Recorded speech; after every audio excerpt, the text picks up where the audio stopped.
What we do know is, if you're not prepared to be wrong, you'll never come up with anything original.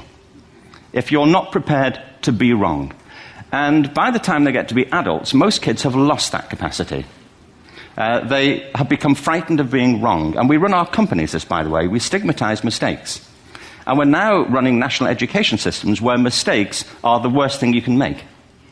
And the result is that we are educating people out of their creative capacities. Picasso once said this. He said that all children are born artists. The problem is to remain an artist as we grow up. I believe this passionately, that we don't grow into creativity, we grow out of it. Or rather, we get educated out of it.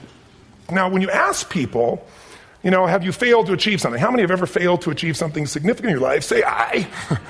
Thanks for the interaction on a high level there.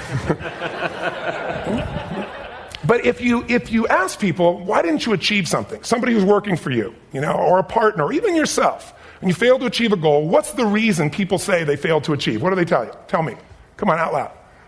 Didn't know enough, didn't have the knowledge, didn't have the money, didn't have the time, didn't have the technology, you know, I didn't have the right manager, didn't have the Supreme Court. What do all those, including the Supreme Court, have in common? They are a claim to you missing resources. So why is this? I lived in Stratford-on-Avon until about 5 years ago. In fact, we moved from Stratford to Los Angeles. So you can imagine what a seamless transition, you know, this was from LA. Actually, we lived in a place called Snitterfield, just outside Stratford, which is where Shakespeare's father was born. Are you struck by a new thought? I was. You don't think of Shakespeare having a father, do you? Do you? Because you don't think of Shakespeare being a child. Do you? Shakespeare being 7. I never thought of it. I mean, he was 7 at some point. He was in somebody's English class, wasn't he? Do you understand? Really? How annoying would that be? You know? And they may be accurate. You may not have the money. You may not have the Supreme Court. But that is not the defining factor. And you correct me if I'm wrong.